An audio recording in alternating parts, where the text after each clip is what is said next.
Le balai, pour un Congo nettoyé, c'est son symbole. Mais sur quoi sera axé ce nettoyage? Quelles sont ses priorités? Quelle est sa vision pour le Congo? Elle, c'est Marie-Josée Ifoku, candidate à l'élection présidentielle de décembre prochain. Vous voulez en savoir plus sur elle? Eh bien, tenez-nous compagnie. Bonsoir, madame. Bonsoir, madame. Merci d'avoir accepté d'être notre invitée. Tout de suite, le programme. Et ça de la course est subdivisé en deux parties. Dans la première partie, vous vous entretiendrez avec moi.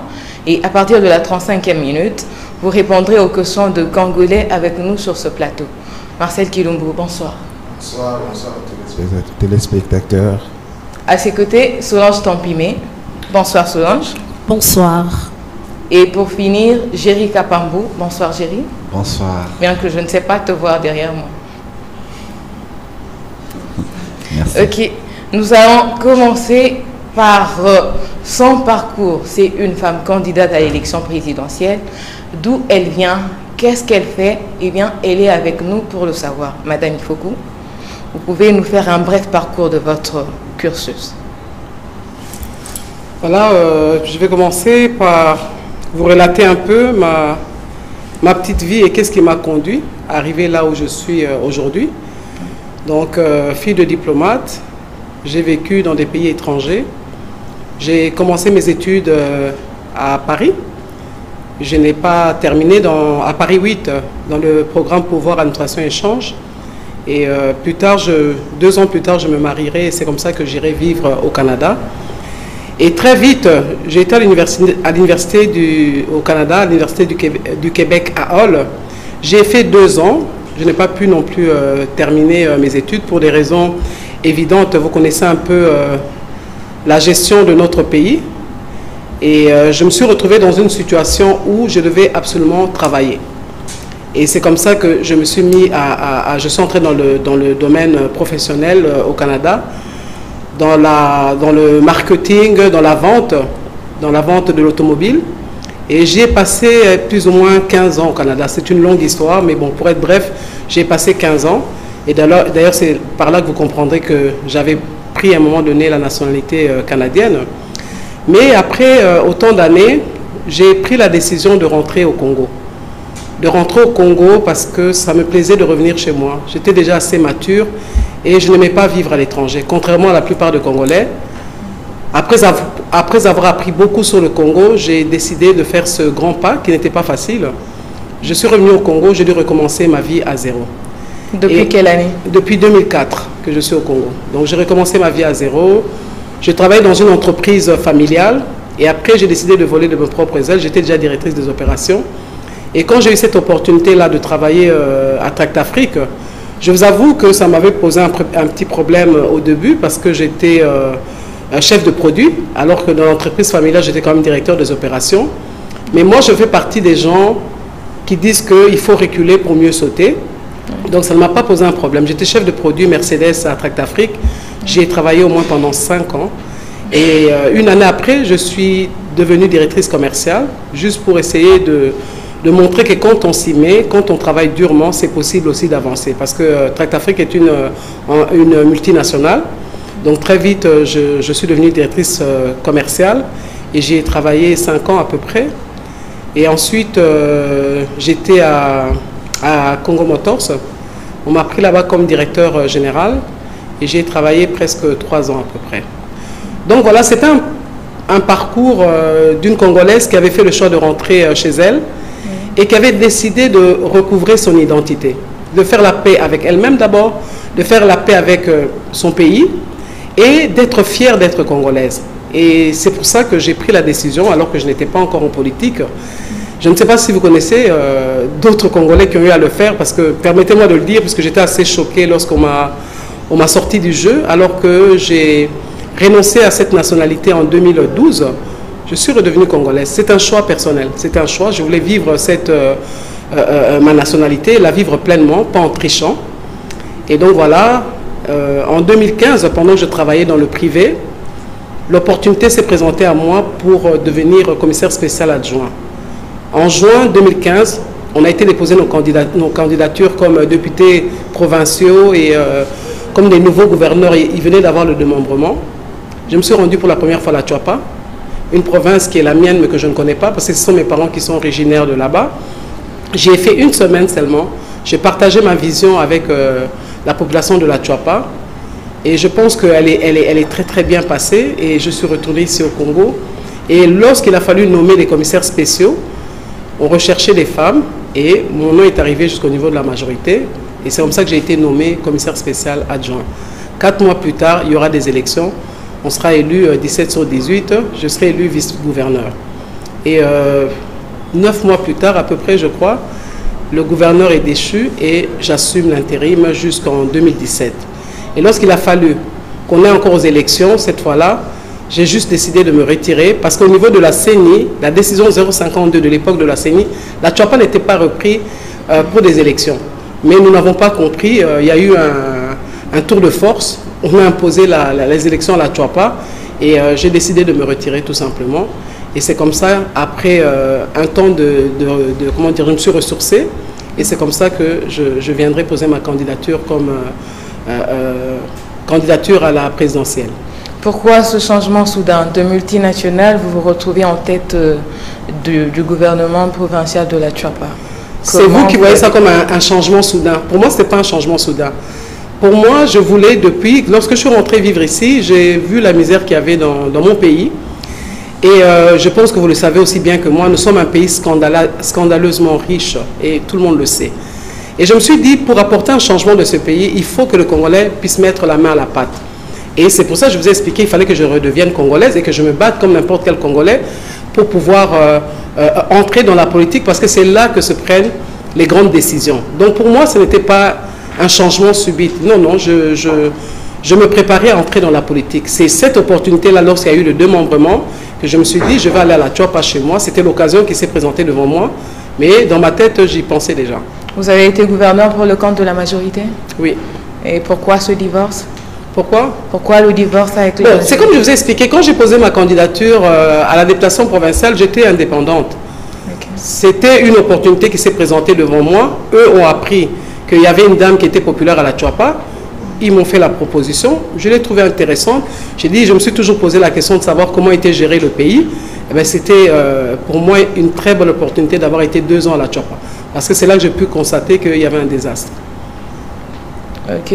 Et qu'est-ce que vous retenez du temps que vous avez passé en tête de la Tchouapa? Ce que j'ai le plus retenu, qui va se retrouver d'ailleurs dans mon programme d'action, dans le projet de société, c'est l'absence de l'État à travers la République. Parce que ce qui se passe à la Tchouapa, j'ai eu à discuter avec d'autres collègues gouverneurs de l'époque, c'est la même situation partout. Donc si je prends l'exemple de la Tchouapa, comprenez que je parle de toutes les provinces. J'ai juste constaté que l'État était absent. L'État n'existe pas. Et c'est ce qui m'a le plus choqué. Chacun travaillait comme une petite entreprise dans l'espace qu'il occupait. Il y a plusieurs services qui se trouvent à l'intérieur du pays, qui n'ont pas d'infrastructure, qui n'ont pas de bureau. Il y a juste des gens qui sont nommés, des gens qui sont sur un listing, que je ne voyais qu'à la fin du mois, lorsqu'on payait les salaires.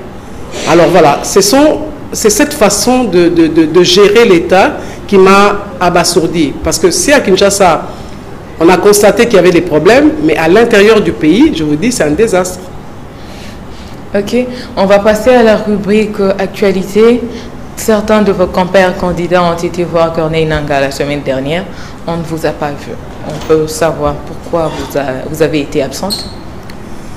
Je n'ai pas vu l'intérêt d'y aller. Je savais que ça allait finir en queue de poisson par rapport à la première réunion.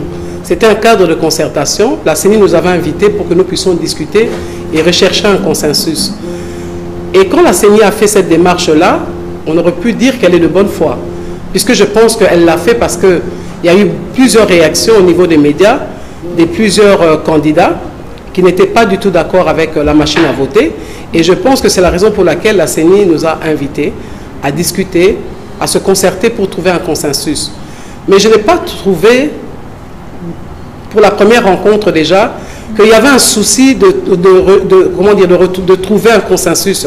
Je n'ai pas ressenti cela.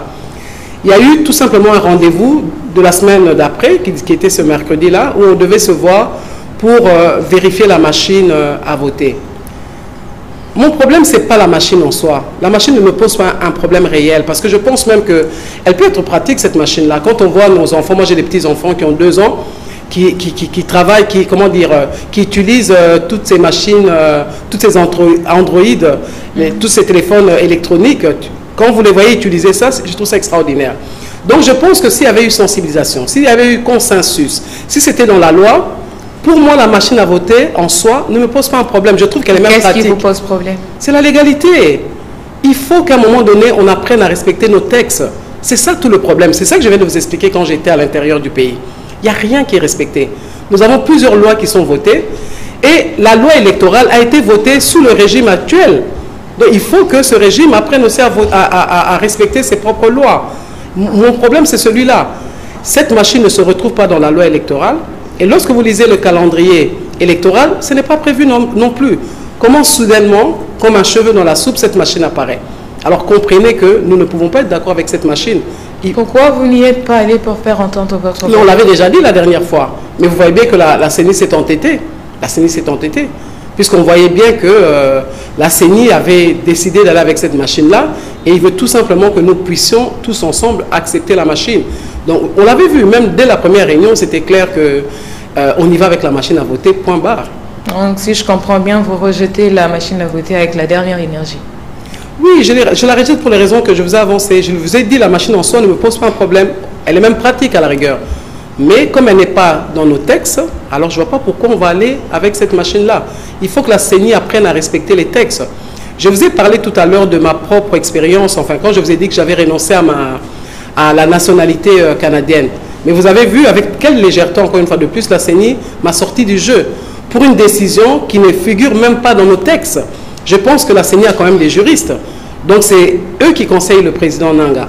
Ce n'est pas normal que la CENI prenne une décision sans tenir compte de textes légaux. Donc nulle part, pour vous donner ce cas-là, il existe une disposition dans la loi qui dit que lorsqu'on recherche à recouvrer la nationalité congolaise d'origine, et quand on a recouvré cette nationalité-là, elle devient d'acquisition. Nulle part dans la loi. Donc il ne faut pas être sorti de Saint-Cyr, il ne faut pas être hyper intelligent pour le comprendre. Vous allez même sur le net, vous lisez cette loi-là, nulle part cette disposition existe. Mais, vous avez vu, la CENI a pris cette décision-là. Donc bref, j'essaie seulement de démontrer que la CENI doit respecter la loi, tout simplement. Donc le problème, ce n'est pas la machine. En tant que telle, c'est d'abord le respect des textes. En dehors de la machine, vous avez un autre souci à présenter à la CENI? Oui, il y a le fichier électoral qui est corrompu. Comment voulez-vous aller à des élections où il y a presque 8 à 10 millions des électeurs qu'on ne reconnaît pas? Rien que ces électeurs-là peuvent nous sortir un président de la République. Puisqu'aujourd'hui, on n'a qu'un seul tour. On a 21 candidats. Faites une moyenne. Donc avec 8 millions, 10 millions de voix, une personne a gagné les élections. Donc nous ne contrôlons pas ce fichier-là non plus. Ce n'est pas normal. La CENI a eu 2 ans, plus de 2 ans pour organiser ces élections. Elle devait avoir lieu en 2016, comme vous le savez. Et ce n'est pas normal. Nous sommes en 2018, elle n'est toujours pas prête. Il y a un problème, il y a un souci. Quels sont ces 10 millions, 8 millions d'électeurs qui ne sont pas reconnus? Mais comment je veux le savoir? Poser la question à la CENI. Mais la CENI le reconnaît. Ce n'est pas qu'on l'invente ou quoi que ce soit. Même lorsqu'on était en réunion à la le premier cadre de concertation, la CENI reconnaît qu'il y a ces électeurs-là qui n'ont pas d'empreinte digitale. Elle le reconnaît. Ce n'est pas des rumeurs. C'est une réalité, c'est un fait. S'il faudrait faire une procédure pour qu'ils soient reconnus et la date pour les élections sera repoussée, qu'est-ce que vous en pensez? Vous savez, aujourd'hui, on se trouve dans une situation entre le marteau et l'enclume. On est en train de nous entraîner, on navigue à vue. La seule chose que nous savons aujourd'hui, c'est qu'il y aurait des élections. Je dis bien, il y aurait des élections le 23 décembre.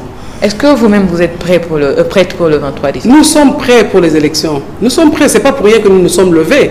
Mais je vous réponds aujourd'hui que nous naviguons à vue.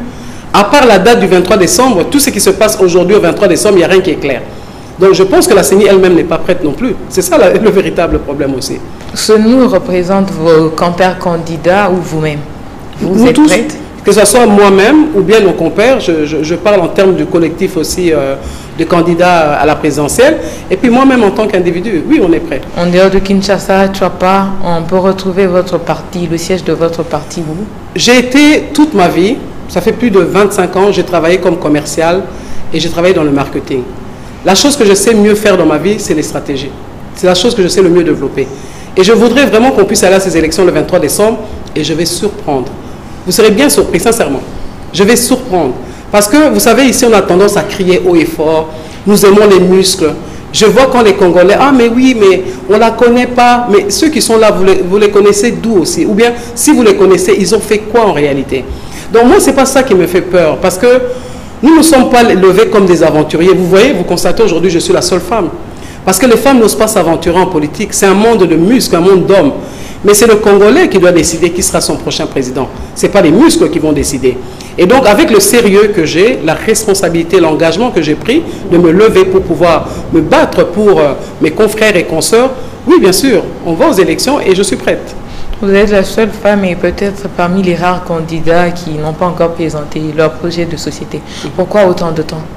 Non, c'est une stratégie encore. C'est une stratégie tout simplement. Vous attendez que les autres... C'est une stratégie, elle est toute prête.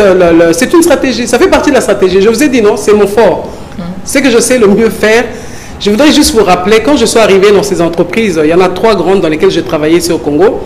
La plupart, les 3, je cite les 3, vendaient 180 à 200 véhicules par an. Avec moi, je les ai conduits jusqu'à 900 véhicules par an. Et aujourd'hui, je suis parti, aucun d'entre eux n'est capable de faire ça. Donc, ce n'est pas pour dire que je suis la meilleure, mais je voudrais dire le sérieux. Le sérieux. Vous savez, un grand chef, c'est un chef qui sait s'entourer. Je ne prétends pas savoir plus que tout le monde, mais il faut bien s'entourer. Il faut s'entourer de gens sérieux, de gens qui sont engagés, des gens qui recherchent le bien-être de ce pays. Donc, c'est juste pour vous dire que oui, nous sommes prêts à aller à ces élections. Chaque citoyen apporte sa brique de construction dans son domaine précis. Pourquoi ne pas rester dans votre domaine de prédilection, dans les entreprises? Pourquoi venir à la présidence? Parce que je pense aujourd'hui, la gestion de la chose publique a besoin de management. Il faut gérer l'État autrement aujourd'hui. On ne peut pas continuer à le gérer comme on le fait aujourd'hui. C'est parce que c'est comme si ceux qui dirigent ou ceux qui sont entrés dans la gestion de la chose de l'État ne comprennent pas qu'on doit gérer cela avec responsabilité. Donc moi, en y allant comme manager, j'apporte un plus. Il y a plus de responsabilité, il y a plus d'engagement. Mais si nous y allons comme on le fait classiquement aujourd'hui, nous allons perdurer dans un système qui est déjà mis en place, ça fait des années, plusieurs années. Et nous voulons tout simplement changer la façon de gérer l'État. Et donc, les managers sont les bienvenus. Vous prenez le nettoyage de la nation congolaise. Quels sont le secteur prioritaire de ce nettoyage? Je vous ai dit tout à l'heure, c'est l'État. Nous devons exister en tant qu'État. Et aujourd'hui, ça n'a pas l'air. Parce que si nous existons en tant qu'État, on ne serait pas en 2018 pour organiser les élections. On l'aurait fait en 2016. Nous tous, on savait depuis 2011 qu'il devrait y avoir des élections en 2016. Donc, c'est ça notre priorité. La réorganisation de l'État, la refondation de l'État à travers plusieurs réformes. Donc, ça demeure notre priorité parce que sans État, vous savez, même quand Dieu a créé le monde, il a commencé à organiser le monde d'abord. Il a séparé ceux qui étaient ensemble. Il a séparé la mer du ciel, il a séparé la terre, il a créé la forêt, il a créé des animaux, il a créé des hommes. Donc, il y a eu une organisation d'abord. Et pour pouvoir parler d'un État, il faut qu'il y ait cette organisation-là. Comment voulez-vous parler de développement s'il n'y a pas une organisation? Donc, ma première vision, c'est celle-là, réorganiser l'État. Parce qu'on parle de nettoyage, le Congo n'a pas de relation au beau fixe avec ses voisins. Y aura-t-il un nettoyage extérieur dans les relations avec nos voisins? Nous allons développer la coopération bilatérale, multilatérale, parce qu'elle nous conduira justement à une paix. Lorsque nous aurons des intérêts communs au niveau économique, c'est clair que ça va nous conduire à une paix. Nous allons négocier, nous allons dialoguer, nous allons discuter avec tous ces partenaires, avec tous ces voisins qui sont là. Nous n'avons pas totalement toutes les réalités, les dessous des tables, mais nous comprenons un peu ce qui se passe. Donc à travers ces négociations, à travers ces discussions, si nous ne trouvons pas notre compte, on se sépare. On n'est pas obligé de cheminer ensemble, on n'a pas que des amis en politique. Donc nous voulons travailler d'abord pour l'intérêt du Congo, pour l'intérêt des Congolais, mais si avec un pays voisin nous n'arrivons pas à trouver le juste milieu, on va devoir aussi nettoyer. Au lieu le pays voisin, si on n'arrive pas à trouver un terrain d'attente, on va ailleurs. Mais qu'est-ce que vous comptez faire du moment où, à l'intérieur du Congo, l'insécurité bat son plein? Si on n'est pas en paix, comment vous comptez réorganiser les choses? Bon, la chose, si je peux vous répondre, ça dépend de la gestion. C'est moi qui serai à la gestion du pays. c'est moi qui serai le garant de la nation. Donc, c'est moi qui vais gérer ces militaires-là. C'est moi qui vais gérer la police. Je vous ai parlé de la réorganisation de l'État. Je vous ai parlé des réformes au niveau de la police, au niveau de l'armée. Donc, il y a un problème à notre niveau aussi. Mais c'est quand on arrive aux affaires, justement, je vous ai dit, nous allons nettoyer. Nous allons mettre des gens, ceux qui sont responsables. Ceux qui sont là, qui font du bon travail, nous allons les garder, bien sûr. Mais ceux qui ne font pas du bon travail, nous allons les nettoyer. Moi, je pense que c'est une question de responsabilité et une question de vision de la personne qui se trouve aussi à la tête du pays. Donc, moi, en tant que président de la République, ces choses n'arriveront plus. C'est impossible. Impossible. Outre le nettoyage, qu'est-ce qui fait de vous une candidate singulière vis-à-vis des autres candidats? Le cœur, l'amour. Parce que c'est pour cette raison-là que je me suis levé. Nous ne voulons pas aller en politique juste pour faire de la pure politique. Parce que la politique en soi, c'est pouvoir gérer les autres. C'est pouvoir apporter des solutions dans la vie de ses concitoyens. C'est ça la véritable politique. Ce n'est pas devenir ministre, devenir, je ne sais pas, président de la République, devenir directeur général d'une entreprise publique, devenir, enfin, toutes ces autres responsabilités en écrasant les autres. Nous sommes là pour servir le peuple. Et moi, je crois qu'aujourd'hui, je suis différente tout simplement, il faut le dire, parce que je suis d'abord une femme. Vous savez qu'aujourd'hui, c'est la femme qui porte tout le poids de la société, tout le poids de la société congolaise. Vous le savez très bien. Et en me levant justement, non seulement comme une candidate classique, parce que ça, je l'assume, mais aussi en me levant comme une mère, je pense que ça va faire la différence. Et je voudrais que le Congolais le comprenne. Qu'il ne voie pas seulement une femme, mais qu'il se rappelle que c'est cette femme-là qui prend soin de tout le monde. C'est cette femme-là qui s'est oubliée pour l'intérêt de tout le monde. C'est cette femme-là que moi je côtoyais, qui se lève à 4h et quelques du matin, qui sort pieds nus pour nourrir sa famille. C'est cette femme-là, tout simplement, qui aujourd'hui, son mari a perdu l'emploi, son mari ne se retrouve plus. Cette femme-là a pris toute la charge sur elle. Alors, je suis cette candidate-là qui fait la différence. Cette candidate-là, qui est une femme, justement, et qui comprend le souci du peuple congolais. Et donc voilà la dose qui manque à mes compatriotes, la dose qui manque peut-être à mes collègues, c'est cet amour-là, l'amour véritable du Congolais. Il faut aimer ceux qu'on dirige. Vous avez exploité le côté positif. La femme, c'est aussi le côté compassionnel. Vous avez parlé de l'inexistence de l'État. Quelle est la décision que vous prendrez vis-à-vis de personnes qu'il faut éradiquer pour le bon fonctionnement? Vu que vous êtes femme, vous ne serez pas éprise de pitié? Non, ça n'a rien à voir avec la pitié. Je ne sais pas pourquoi vous parlez de pitié. Même quand on élève nos enfants, je ne sais pas si vous êtes mère, mais lorsqu'on élève nos enfants, on est sévère aussi avec les enfants. Être sévère n'est pas dire qu'il n'y a pas d'amour. Au contraire, quand on aime ses enfants, on les éduque sévèrement. Donc, je ne vois pas où est le rapport, je ne vois pas une histoire de pitié là-dedans. Nous avons des textes, il y a des sanctions, il faut sanctionner pour que les gens comprennent. Si je dois réfléchir comme vous aujourd'hui, ça fait combien d'années que nous avons eu l'indépendance? 58 ans. Combien de gens, savez-vous, qui ont été sanctionnés réellement? Nous tous, nous connaissons tous les scandales qui se passent. Depuis 1960, est-ce qu'il y a vraiment des gens qui ont été sanctionnés? Justement, parce qu'il n'y a pas de sanctions, justement à cause de l'impunité, nous nous retrouvons dans cette situation-là. Donc ça n'a rien à voir avec la pitié. Une mère est sévère aussi. Une mère qui veut bien élever ses enfants pour qu'ils puissent arriver à un certain niveau doit être sévère avec ses enfants-là. Ok, c'est la deuxième partie. On va prendre Marseille. Je vais poser ta question. Oui. Bonjour madame. Bonjour. Oui, ma première question est celle de savoir, vous avez fait partie du siège du président de la République, c'est-à-dire vous étiez candidate députée provinciale. Indépendante. Mais candidate députée provinciale indépendante, curieusement, vous vous retrouvez vice-gouverneur. Bon, ça c'est votre parcours. Moi, je sais que je voudrais savoir si seulement il y avait élection en 2016. Comme vous voulez que l'État existe vraiment, vous dites aussi que si on était dans un bon État, on allait avoir élection en 2016. Est-ce que Madame Marie-Josée serait candidate en ces temps-là? Vous étiez prête en 2016? En 2015, j'avais, comme je vous ai dit, posé ma candidature à la députation provinciale comme indépendante et je me préparais à vivre l'expérience de gouverneur de province. C'était la première expérience que je voulais d'abord vivre en tant que gouverneur, c'est un petit président de la République. Et cette expérience-là m'intéressait beaucoup.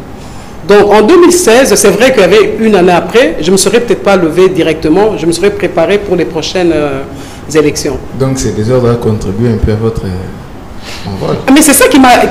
Mais bien sûr, si le pays fonctionnait normalement, je peux vous rassurer que je ne serais pas entré dans la politique.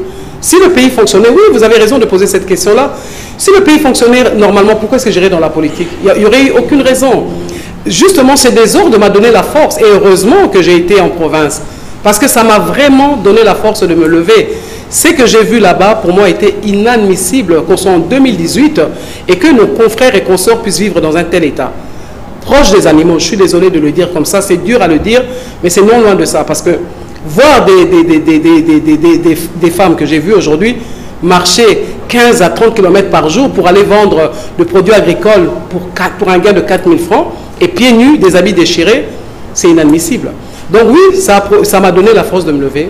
Oui. Mais alors, pourquoi changer ce qui vous avantage? En quoi ça m'avantage? Je ne comprends pas alors la question. En quoi ça m'avantagerait? Pour vous, vous voyez, devenir candidat? Oui, parce que s'il n'y avait pas ces désordres, vous ne seriez pas à ce niveau-là. Mais ces désordres ont fait que vous soyez là où vous êtes aujourd'hui et on vous reçoit comme candidate président de la République. S'il n'y avait pas ces désordres, vous ne seriez pas là. Mais pourquoi alors combattre ce qui vous a avantagé? Mais enfin, il faut qu'on remette peut-être les choses, peut-être qu'on ne s'est pas très bien compris.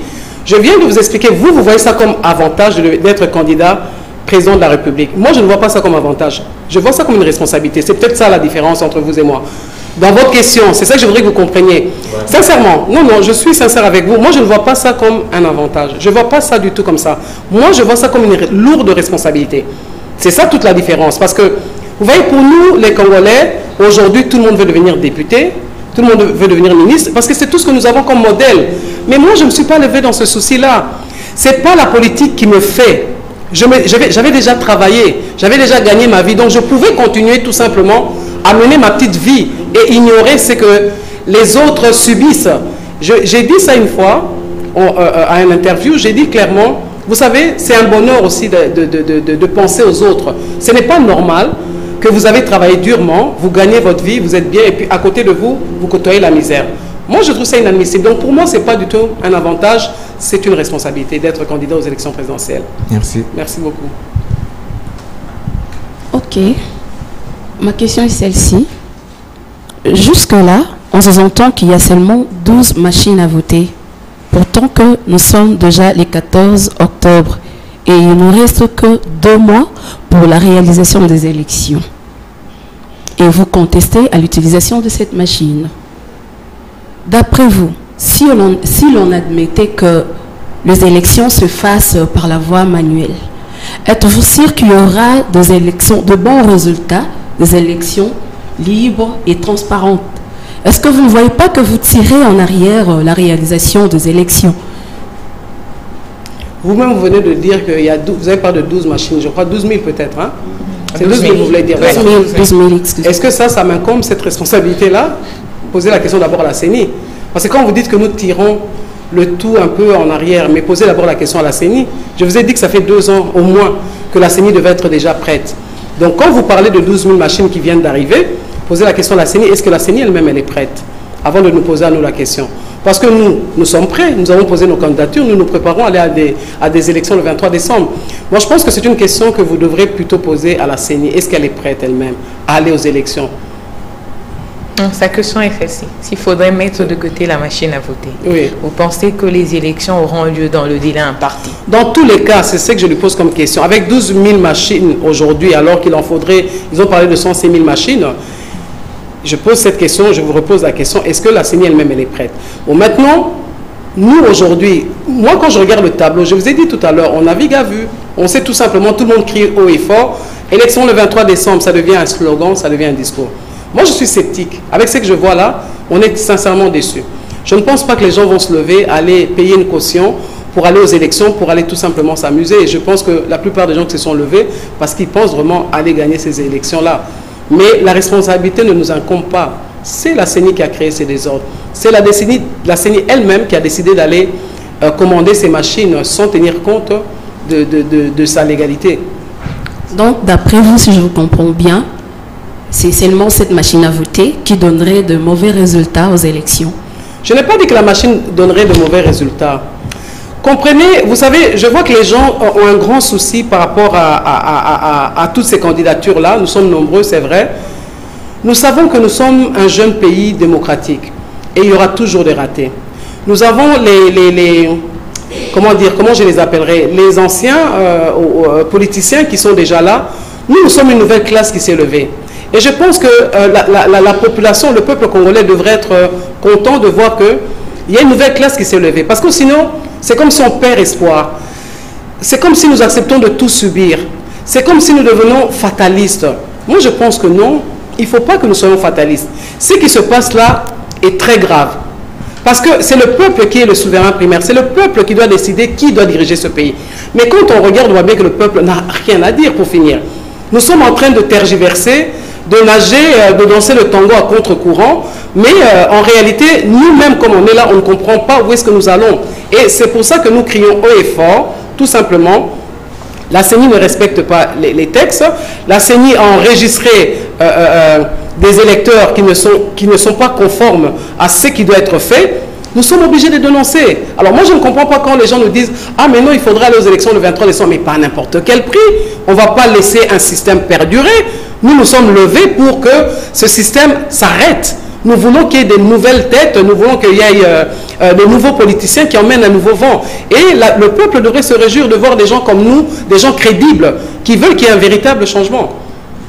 Madame, j'ai suivi l'un des 4 candidats à la présidentielle. Il est d'opposition. Après une expérimentation de la machine, il est d'accord avec cette machine. Donc pour moi, je dirais qu'il n'a pas trouvé des abus ou des inconvénients pour l'utilisation de cette machine. Mais est-ce qu'aujourd'hui, vous pouvez nous dire quels sont les abus que vous aviez trouvés pour l'utilisation de cette machine? Si vous m'avez bien suivi, je vous ai dit tout à l'heure, je ne suis pas contre la machine en soi. Je l'ai dit au début. Ouais. La machine ne me pose pas un problème. Je pense qu'elle peut être plus pratique que les bulletins de vote parce que quelqu'un vient, voit une image, appuie sur le bouton et puis peut voter. Je pense que ça doit être pratique. Mais il fallait qu'on soit préparé, il fallait que ça soit dans les textes légaux. Moi, c'est ce que je vous ai dit. Je n'ai pas un problème avec la machine en soi.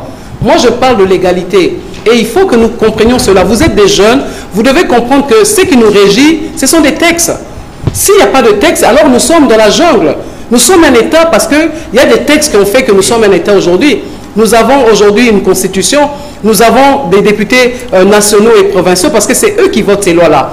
Il faut que vous le compreniez, vous aussi en tant que jeune. Mon problème, c'est celui-là.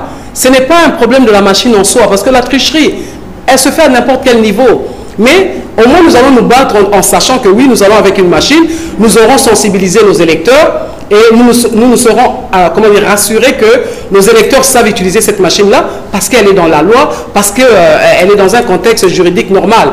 Moi, c'est tout simplement ça mon problème. Donc, comprenez bien que la machine en soi, je l'ai dit tout à l'heure, ne me pose pas un problème. On va passer à Géry Kapambou. Merci beaucoup, madame. Vous m'avez surpris. Et je réponds à votre phrase que vous avez dite ici, que lorsque vous allez prendre le pouvoir, ou bien à l'approche des élections, nous serons surpris. Laissez-moi vous informer que je suis déjà surpris par votre parcours. Madame, vous êtes présentée comme candidate indépendante au niveau des provinciales dans votre province natale. Vous étiez inconnue. Vous avez un idéal. Et en vous proposant comme candidate, vous voulez combattre le système. Parce que vous voulez diriger la province. Mais comment, par quel miracle, le système que vous voulez combattre vous a supporté et vous a amené à la tête de la province? Très bonne question. Ben, le système, sûrement, il ne me connaissait pas non plus. Parce que je vous ai dit que je n'étais pas en politique. J'étais dans le privé. Et j'ai fait mon parcours de moi-même. Au moins 50% du travail était fait par moi-même. J'ai été à la Tchouapa, j'ai eu un discours.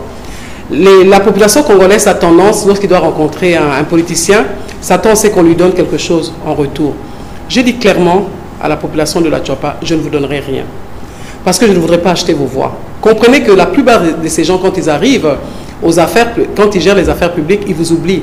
Parce qu'il y a déjà eu échange de pouvoir. Vous leur avez donné votre pouvoir pour 1000 francs, pour 2000 francs, pour un t-shirt. Mais quand ils arrivent là-bas, c'est normal qu'ils vous oublient. Moi, par respect pour vous, je ne vous donnerai pas de l'argent. Comprenez cela. Je ne suis pas venu chercher de voie de force. J'ai un rêve, j'ai un idéal. Je voudrais qu'on le partage ensemble. Je voudrais qu'ensemble, nous puissions construire notre pays. Je ne viens pas m'imposer, même comme je suis là. Je ne cherche pas à m'imposer. Je ne cherche pas quand je sors à donner de l'argent. Je refuse. Si les gens ne me suivent pas, ce n'est pas plus grave. On ne peut pas diriger des gens qui ne comprennent pas votre vision. On ne peut pas diriger des gens qui n'ont pas compris que, je ne m'appellerai pas sauveur, mais qu'une personne est venue qui veut nous sortir de ce gouffre. Mais seul, je n'y arriverai pas. Il faut que la population adhère à ma vision. Donc voilà, je me suis retrouvé à la table de la majorité. Mon nom est arrivé là-bas sans que j'aie fait un effort. Parce que lorsqu'ils ont fait des investigations pour chercher des femmes populaires, une semaine seulement la Tchouapa, c'est arrivé, Madame Marie-Josée Foucault est populaire à la Tchouapa. Donc ça veut dire que très vite, le Congolais peut comprendre cette vision-là. Très vite, si le Congolais se trouve en face des personnes comme moi et qui comprennent de quoi je parle, moi, je n'ai pas peur d'aller à ces élections-là. Parce que je ne me suis pas levé pour jouer. Je me suis levé parce que, je vous assure, je ne supporte pas cette misère. Pour moi, ça devient intenable de voir un pays aussi riche, scandaleusement riche à tous les niveaux. Mais nous sommes riches à tous les niveaux. Au niveau du sol, au niveau du sous-sol, au niveau du climat, au niveau de la forêt, au niveau de la faune. Donc, à tous les niveaux, nous sommes riches. Mais comment expliquez-vous que manger est un luxe? Pour moi, c'est inadmissible. Donc, c'est difficile pour les Congolais d'accepter qu'il y a quelqu'un qui peut se lever juste par amour pour eux. Comprenez que ça a été fait dans ce sens-là. Ok, madame, je suis encore surpris. Suivant votre discours, vous êtes l'une des candidates rares qui a dirigé une province. Mais quand nous lisons les statistiques des inscrits aux élections, votre province figure parmi les dernières. Madame, 2016 est passé.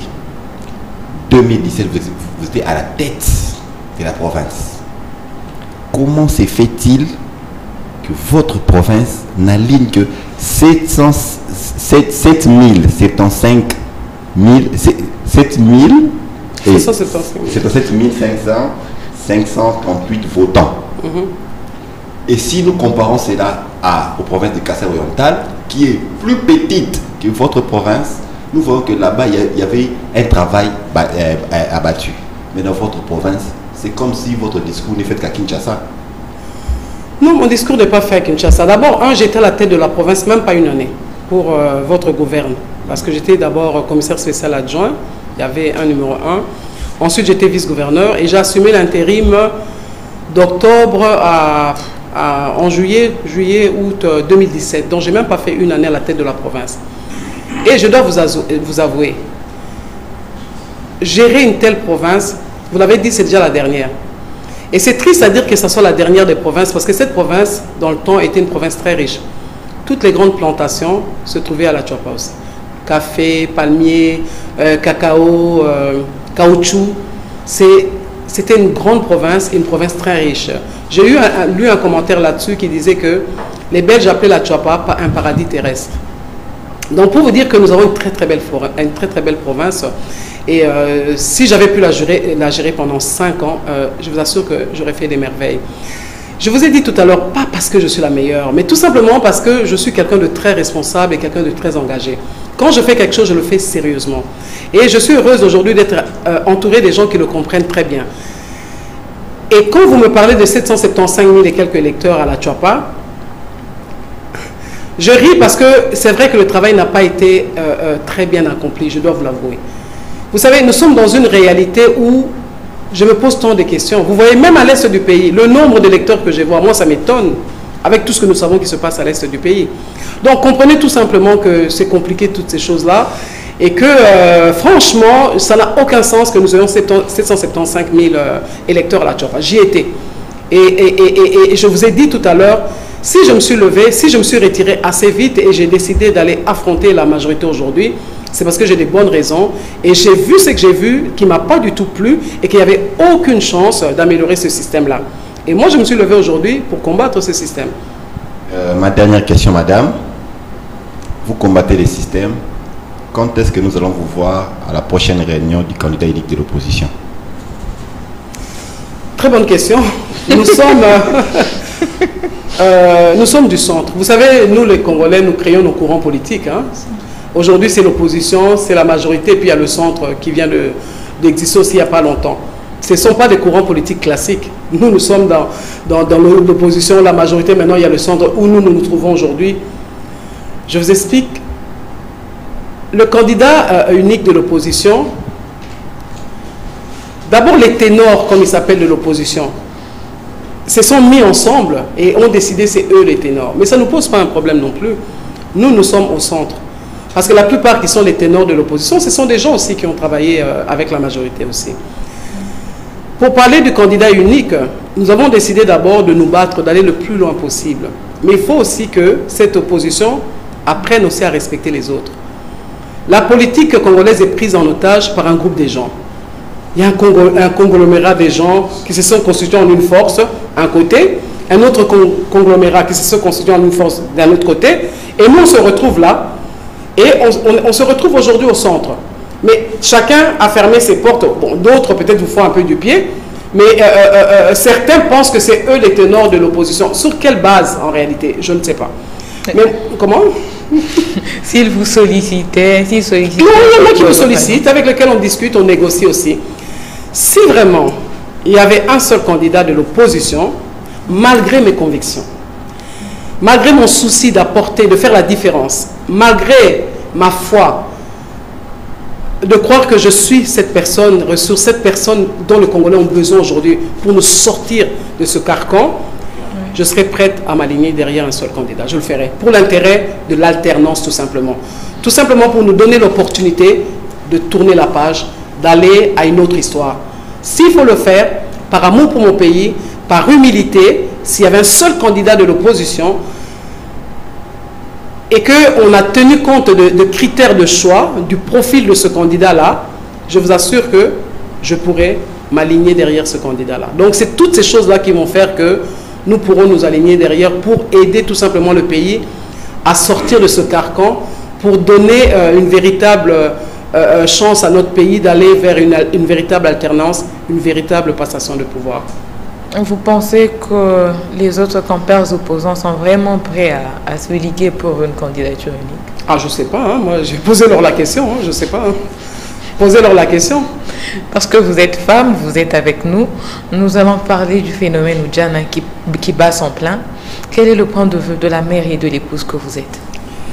Vous voyez le pan que je porte aujourd'hui, j'étais invité à l'église protestante, la jeunesse de l'église protestante qui fêtait sa 25e année. Et il y avait un nouveau comité qui était installé aujourd'hui. D'ailleurs, c'était un bel exemple de passation de pouvoir. Ça s'est fait dans la joie, dans la paix, dans l'applaudissement.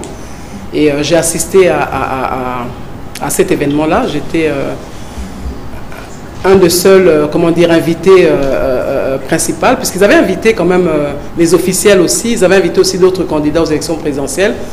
Mais à leur grande déception, il n'y avait que moi qui me suis présenté. Donc tout cela, je vous le dis tout simplement pour vous dire, vous voyez le souci de la mère, c'est cette jeunesse-là. Cette jeunesse qui est totalement perdue. Moi, je me suis levé principalement à cause de la femme. La situation dans laquelle la femme vivait était inadmissible pour moi et la jeunesse. Notre jeunesse n'a plus de repères, notre jeunesse est totalement perdue. Et je viens de vous donner un exemple. La jeunesse vous invite, il y avait des officiels, ils ont cité les noms, ils ont appelé même pas un représentant, pas d'excuses, aucune considération. Comment voulez-vous qu'il n'y ait pas que Oudjana existe? Comment voulez-vous? Qui se soucie de cette jeunesse-là? Qui s'occupe de cette jeunesse-là? Comment peut-on abuser de nos jeunes filles de cette manière-là? Et aussi au vu de tout le monde. Et on va jusqu'à les emprisonner. À place de chercher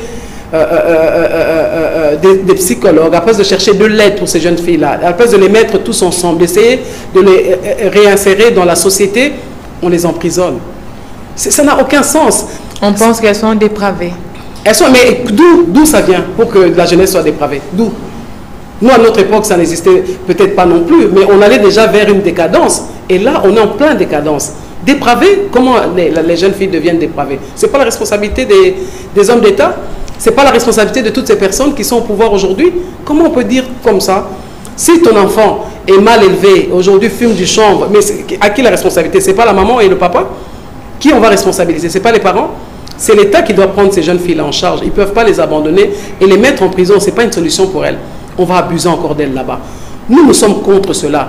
Je voudrais tellement que le peuple congolais comprenne notre préoccupation, que nous sommes levés pour trouver des solutions à ce genre de problème. Moi, au pouvoir, jamais une chose pareille pour arriver. Aller mettre nos jeunes filles en prison parce qu'elles sont dépravées, mais comment elles en sont arrivées là? C'est la misère. Elles n'ont rien à manger. C'est elles qui nourrissent leurs parents aujourd'hui, leurs pères qui n'ont pas de travail. Les parents n'ont pas de travail aujourd'hui, ils ont perdu leur emploi. Alors qui doit nourrir ces enfants-là et ces parents-là? Ce sont ces jeunes filles-là. Donc c'est un problème économique, c'est un problème socio-économique. Il faut que les autres dirigeants le comprennent. Ils ne peuvent pas les emprisonner. Je trouve que c'est une honte, sincèrement. La femme congolaise a aussi un souci, la femme de ménage. Mais elle ne subit pas l'État, elle ne subit pas les hommes, elle subit la femme. C'est-à-dire que sa patronne ne lui permet pas d'avoir d'enfants malades, ne lui permet pas d'avoir de congés. Et la loi congolaise a oublié ce point-là. Qu'est-ce que vous proposez quant à ça? Donc, quand je vous entends parler, c'est clair que vous êtes en train d'expliquer au peuple congolais, vous devez lire Maman Marie-Josée. Quand je vous entends parler. Mais c'est clair, franchement. Parce que vos préoccupations trouvent solution en ma personne. En ma personne, pas parce que je suis spéciale, mais d'abord tout simplement parce que je suis une femme. Et je connais tous ces problèmes-là. Donc, nos lois, regardez, même s'il y avait des lois dans ce sens-là, qui respecte ces lois-là? On parle de la parité, non? Mais la ligne, on nous a limité à 10-11% partout. Dans tous les secteurs, c'est 10-11%. Il faut que la femme comprenne que nous sommes dans une période très importante. Nous sommes à un tournant de notre vie, nous sommes en train de prendre un virage. Malheureusement, on est en train de rouler à du 150 à l'heure, à du 200 à l'heure. Il va falloir que la femme se mêle de ce problème. Il va falloir que la jeune fille entre dans ce combat. Je l'ai dit tout à l'heure, on m'a donné la parole à l'église. Et j'ai expliqué, je m'adressais à des chrétiens. Je leur ai dit, vous êtes des Esther. Mardoché a dit à Esther, tu es là en train de te distraire alors que nous sommes dans une période critique. Les Israéliens doivent mourir. Nous sommes dans cette période-là, Congolais. Les Congolais vont mourir, on va disparaître. Nous sommes un pays riche, nous sommes un pays puissant en termes potentiellement. Mais si nous ne le comprenons pas, mais tout le monde va nous marcher dessus. Vous pensez que les autres attendent? Vous avez vu le scandale dont je vous ai parlé que nous sommes, les eaux, je n'ai pas parlé des eaux tout à l'heure, toutes les eaux que nous avons. Il y a des pays désertiques qui veulent ces eaux-là. Donc tout le monde est en train de nous regarder, personne ne comprend ce qui se passe au Congo. Mais le problème du Congolais, de la femme aussi, comme vous venez de le dire tout à l'heure, c'est que nous sommes un peu dans la distraction. Nous pensons que c'est les autres qui doivent venir nous aider. Nous pensons que c'est la communauté internationale qui doit venir nous aider. Non, c'est vous et moi, nous tous, nous devons mettre la main à la pâte. Donc comprenez que ces femmes-là aussi doivent comprendre que les jeunes filles aujourd'hui sont mal à l'aise avec des femmes dirigeantes, de femmes directrices, de femmes... C'est vrai que la jeune fille est mal à l'aise par rapport à ça. Mais moi, je pense qu'elle ne doit pas s'arrêter à ça, parce que les hommes n'ont pas apporté plus de solutions. Donc, il ne faut pas s'arrêter à ça. Ce sont des problèmes que nous allons régler au fur et à mesure. Vous pensez qu'en 5 ans, vous pourriez tout régler? Ben non, il ne faut pas rêver. Nous, on ne vend pas... Non, mais franchement, il ne faut pas rêver. Nous, on ne vend pas un programme, un projet de société. Moi, je suis très réaliste. Hein. Je ne cherche pas à faire croire au peuple congolais que Maman Marie-Josée arrive au pouvoir, elle a une baguette magique, que tout se transforme. Comment on dit en lingala? Mami Akosa. J'aime les expressions quinoises. Non, mais je ne pense pas que tout va être réglé avec un seul mandat ou même 2 mandats. Mais commencer d'abord un travail, commencer un véritable chemin. Chose qu'on n'a pas encore fait ici en 58 ans. Le problème, c'est qu'il y a eu un système qui existait et ceux qui ont pris le pouvoir ont continué dans ce système-là. Chaque président qui arrive, chaque dirigeant qui arrive, chaque gouvernement qui arrive perdure dans ce système-là. Et il faut que le peuple justement comprenne qu'avec une dame comme moi à la tête de ce pays, mais c'est clair que même le peu que je ferai sera extraordinaire. Le peu que je ferai, je peux vous le garantir. J'ai fait, non, je vous promets, je ne cherche pas non plus à me vendre. C'est la chose la plus difficile pour moi. Mes collaborateurs me disent toujours, mais maman, tu ne te vends pas assez. Je dis, mais c'est gênant de parler de soi, parce qu'on devient vantard. Et j'ai fait 9 mois en province, 9 mois. Et il fallait aller chercher des engins. En cours de route, il y a des engins qui étaient abandonnés à 300 quelques kilomètres, les engins de l'office de route. J'ai demandé, enfin c'était un peu une longue histoire, mais j'ai dû prendre un bateau. J'aurais aimé vous filmer, vous voir, pour que vous voyez le bateau dans lequel je suis monté, parce que les hommes ne voulaient pas prendre le bateau en me disant « Ah mais maman, est-ce que Yoko m'attend à bateau là ?» J'ai dit « Oui, pour l'amour de la Chouapa, je peux le faire. » Oh, Kassi Okende. Ah ben je suis parti. Je suis monté dans ce bateau, mais c'était un voyage extraordinaire. Un voyage non seulement extraordinaire, mais rempli d'embûches, mais le pari était gagné parce que nous avons pu ramener quand même quelques engins dans la province. Il y avait une grande érosion qui séparait la ville. Nous avons cherché les fonds et nous les avons obtenus. La population n'y croyait pas. quand j'ai déposé la première pierre, ils ont dit maman basala kaka boyelo comme ko sala maté maman yo pe ozaka lokola bango. Eh bien j'ai fait ces travaux à 95%. Donc c'est pour vous dire, quand on est sérieux, quand on est engagé, quand on est responsable, oui, en 5 ans je ne changerai pas, je n'accomplirai pas tous mes rêves, mais franchement il y aura une grande différence. Les bonnes choses n'y durent pas. On aurait voulu rester avec vous éternellement, mais le temps nous presse. Messieurs et dames, c'était le magazine État de la course. Nous avons reçu pour vous Madame Marie-Josée Ifoku, candidate à l'élection présidentielle de décembre prochain. Si vous avez aimé, dites merci à toute l'équipe technique, dites merci aussi à la direction générale. Portez-vous bien. Au revoir.